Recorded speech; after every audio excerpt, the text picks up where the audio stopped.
question. The second one was, and again, another one of those ones we see asked all the time, what determines whether I'm hiring an independent contractor or an employee?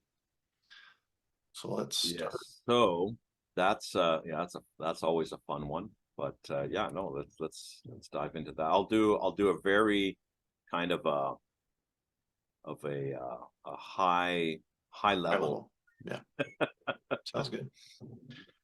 So, Pierre, another one of the questions that we get from our members is what's the difference between an independent contractor and an employee? I mean, obviously, independent contractor, maybe I can classify my employee as that, so that I can save some taxes, or, what makes them an employee versus an independent Makes them an contractor? employee, yeah. So I also get that question a lot. Actually, I was at an event last night, and that was the first question I got was, well, I have an employee, but I just have him as an independent contractor. That way I don't have to deal with all the paperwork, right? Right. So one of the things that I've seen a lot is, again, entrepreneur, we're just starting out the business. We're very tight on budget. We're really focused on, we need to get this off the ground. Uh, so can I just hire, do I really want to have to deal with all the paperwork? And then can I just hire an independent contractor? And I'll just use that. And then, later on, as things kind of grow and just kind of see where things go. So I think one of the key things about the difference between employees and independent contractors is the power relationship, right? When you're thinking an independent contractor, think of you know your your heating system went down in winter, and so now you're calling the HVAC guy to come in and do a job, right? And that's basically he is an independent contractor. So, Jimmy, thanks for coming. This is the job that I need done, and they take care of it. They do it. You do not, you don't. You let them do what they need to do. You just give them the specs. Look, my heating system is down, and this and that, blah, blah, and they take it and run with it.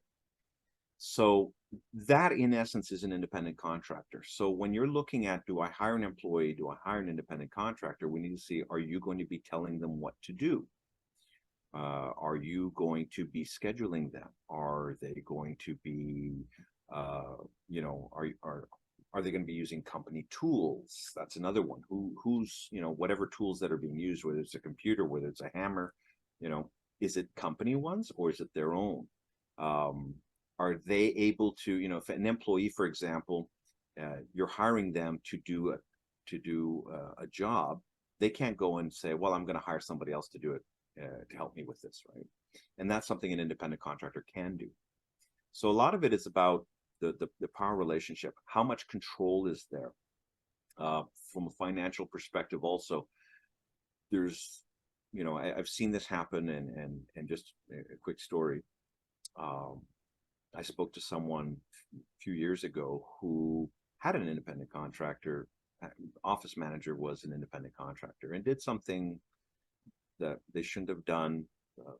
The employer was penalized for it, and of course was very, very upset with this employee and decided to fire them.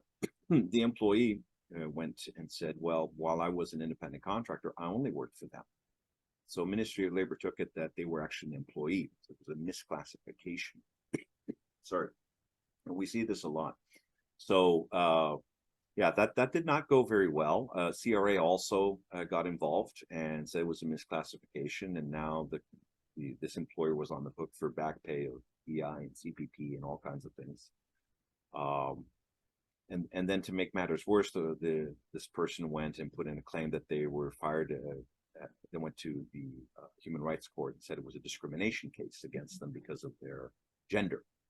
So that was a real gong show, unfortunately, for this employer, and it happens more often than we care to acknowledge. Where we're saying, well, we're just going to use an independent contractor, and then when things go south, this can come and blow back in the face of the employer. Right. Now, I know I may have gotten a little off topic with that, but it does. I'm just trying to hone in on the importance of really knowing the difference between and making sure that when you are hiring, You know, if this is a job that it's a project based and they're just going to be doing that, independent contractor, fantastic way to go. No, if this is going to be an employee, even if it's just a part-time employee who's only going to be working so many hours a week, that's fine. Another option is a casual employee. You know, maybe it's only maybe a couple of hours or 1 or 2 shifts a week, for example, and that's another way to go as well. So there's a lot of options out there, but it is really important that you don't fall into that misclassifying or misclassification, because it can bring can wreak a lot of havoc. Yeah, it could be quite expensive too, especially if the CRA determines that they're an employee, right? So all the back taxes and so on. So just summarize, what are some of the key indicators? So I'm looking at hiring an employee. You presented a great scenario. You know, maybe I'm a startup. Maybe this is my first employee, Yep. and obviously I'm trying to stretch the budget as far as it can, but I still need the work done. So what are some indicators? What are some kind of key things for help me kind of determine, should I pursue this independent contractor version or is this an employee? So the first thing, again, the first thing to look at is what kind of work are they going to be doing for you, Okay. you know, and if they're going to be in the office or in the business every day for certain so many hours a day, then you're looking at an employee. If you're going to be giving them the tools, if they're going to be using anything that is logo, that is branding, that is saying, you know, we work for this company, they're an employee. Right. If you're going to be scheduling them and telling them this is, you know, I need you here, here, and here. Maybe it's a plumbing company, for example, you're sending them out to do a job under your name. Again, this is an employee. This is not an independent contractor. So that's just a couple. I mean, there's more. There's a whole list. Right. We're always more than happy to share with you know, with anyone who has questions. They can reach out. Actually, I think we have it published on our website as well. Yeah. We can put it on yours for Yeah. support local. It's just a kind of an information thing for them. Right. And then one of the other indicators you mentioned as well too, if they're exclusively working for that, that company and nobody else, No one probably else. an That is employee. another Yeah. key. Yeah. So All right. Well, thanks. We appreciate that information. We know that as small businesses, sometimes it's hard to find the right answers to the right questions. So again, can they reach out to you and ask on their scenario? of course, we're always here to help, always ready to give information and help you make a better informed decision. Awesome. Thank you, Pierre, once again, and we look forward to future segments.